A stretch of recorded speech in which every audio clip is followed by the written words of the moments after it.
Hey everyone, just coming on real quick to give a review of this month's Sister to Sisters Fellowship.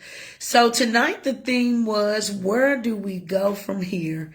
And we came from 2 Kings 7, where it spoke of that there was a famine in the land and that there were 4 lepers at the gate.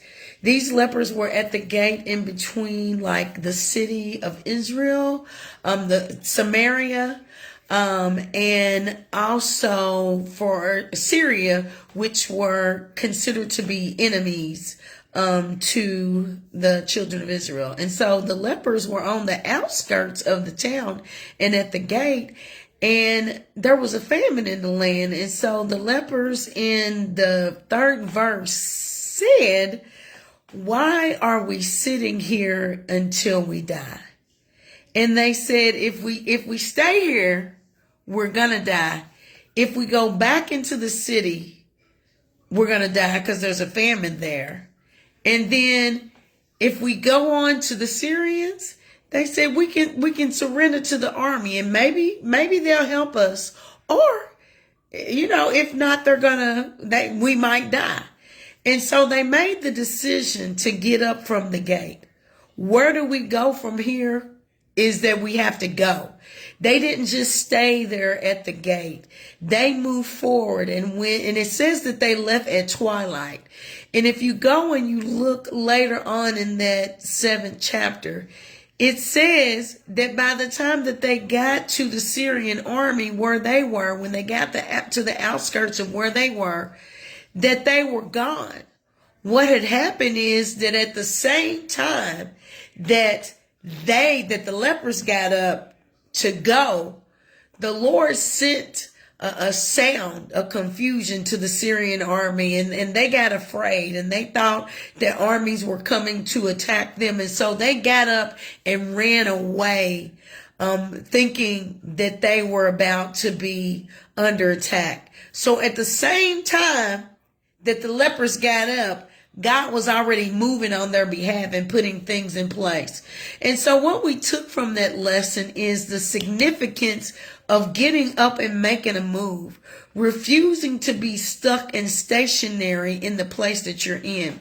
And the thing about it is, not only when they moved into the camp did they find food to help with the famine, there was also gold and silver and horses and all of these things that they gained. Not only were the lepers able to help themselves because of the situation that they were in, they also ended up reaching back and helping the other children of Israel that were facing a famine. God used the least likely.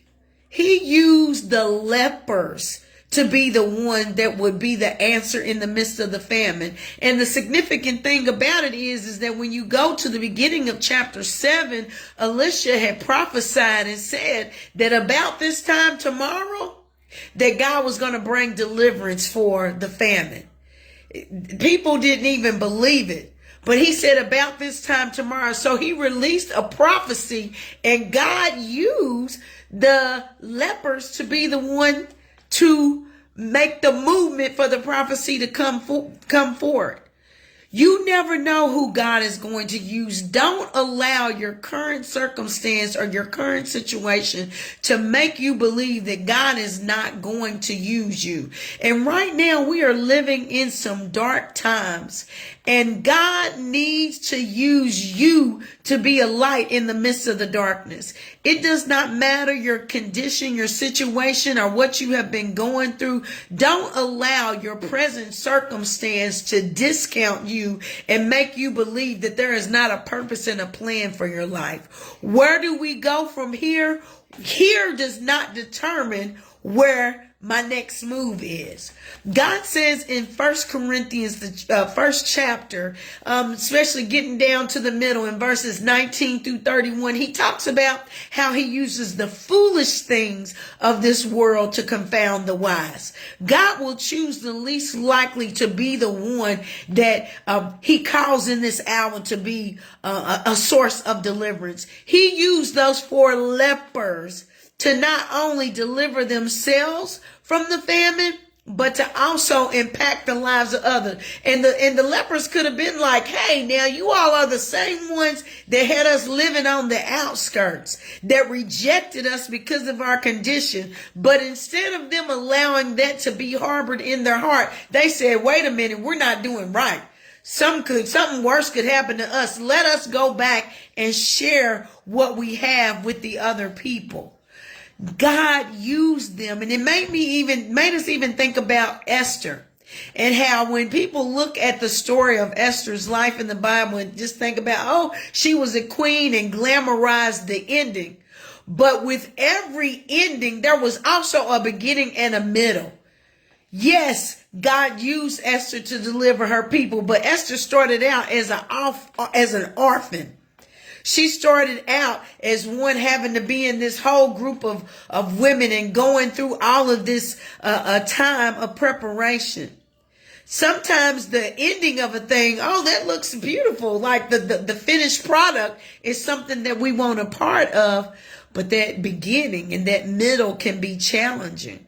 And so what we want you to know is that regardless of how you started, regardless of what's going on right now in this middle section, regardless of what your story has been and how it looked, whatever the condition, the position, the situation is, does not mean that your ending cannot be a different story. God is setting up an ending for you that does not match where you've been at. And God will use you in the very thing that you have walked through in order to cause you to be a blessing to someone else. Where do we go from here? The answer is go. We go. We go. And we mentioned the fact that a part of that going and moving forward is believing. Believing that there's a different outcome than what you're seeing right now. Believing that things can change. And in this passage, here in the 7th chapter of 2 Kings, they experienced a turnaround within a 24-hour period.